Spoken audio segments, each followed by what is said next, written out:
काल रात्री नागपूर येथे धक्कादायक घटना घडली। 2 गटाकडून प्रचंड दगडफेक करण्यात आली, ज्यामध्ये शेकडो वाहनांचं नुकसान झालं। तसंच पोलिसासह शासकीय कर्मचारी यामध्ये जखमी झालेत। हा सर्व घटनाक्रम मी तुम्हाला सांगणार आहेत। फक्त आणि फक्त व्हिडिओ शेवटपर्यंत बघा, अजिबात अर्धवट व्हिडिओ सोडून कुठेही जाऊ नका, फक्त शेवटपर्यंत बघा।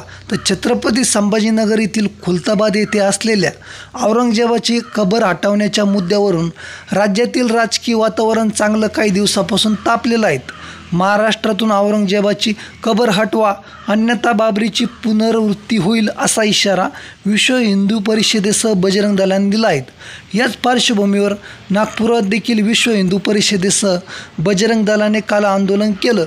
त्यानंतर संध्याकाळी 7-7:30च्या दरम्यान मोठ्या संख्येने एक गट महल येथील छत्रपती शिवाजी महाराज चौकाच्या जवळ येऊन पोहोचला।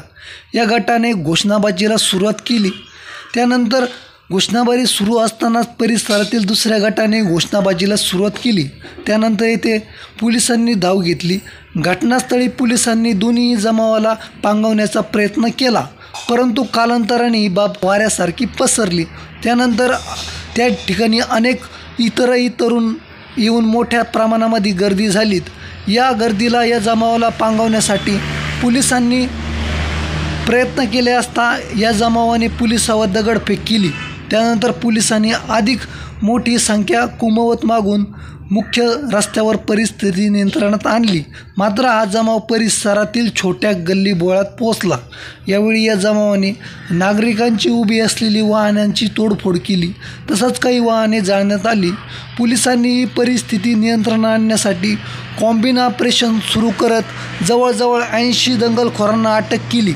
तर हे कृत्य बाहेरून येणाऱ्या लोकांनी केलं असून हे दगड आणून ठेवून त्यांनी दंगल घडवली असा आरोप आमदार प्रवीण दटके यांनी केला। दरम्यान नागपूर प्रकरणात मुख्यमंत्री देवेंद्र फडणवीस, मंत्री चंद्रशेखर बावनकुळे यांच्यात सागर बंगल्यावर महत्त्वाची बैठक झाली, ज्यामध्ये नागपुरात शांतता कशी तयार करता येईल या संदर्भात चर्चा झाल्याचं समजतंय।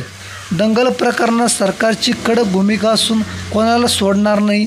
नागपूर अशांत करणाऱ्या मुख्य सूत्रधाराला शोधून काढण्याचे आदेश पोलिसांना फडणवीस साहेब यांनी दिले। रात्रीच कॉम्बिन ऑपरेशन करून मुख्य सूत्रधाराला पकडण्याचं काम सुरू होतं।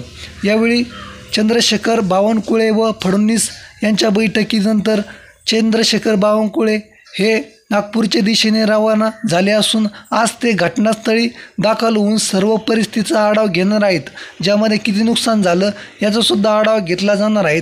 नागपूर शहरात 4-5 ठिकाणी 11 पोलीस ठाण्याच्या हद्दीत संचारबंदी लागू करण्यात आली असून या भागामधील लोकांना घराबाहेर निघू नये, 5पेक्षा जास्त लोकांनी जमाव करू नये असे पोलिसांकडून आदेश देण्यात आले आहेत। उर्वरित नागपूरमध्ये जनजीवन सामान्य असून सार्वजनिक वाहतूक सेवा ही सुरू आहेत, नेहमीप्रमाणे कामासाठी बाहेर पडत आहेत।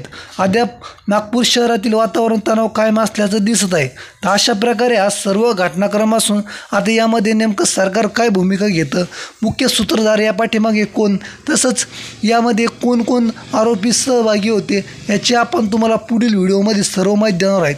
तुम्ही हा व्हिडिओ शेवटपर्यंत बघितला, धन्यवाद। तुमचे खूप खूप विशेष आभार।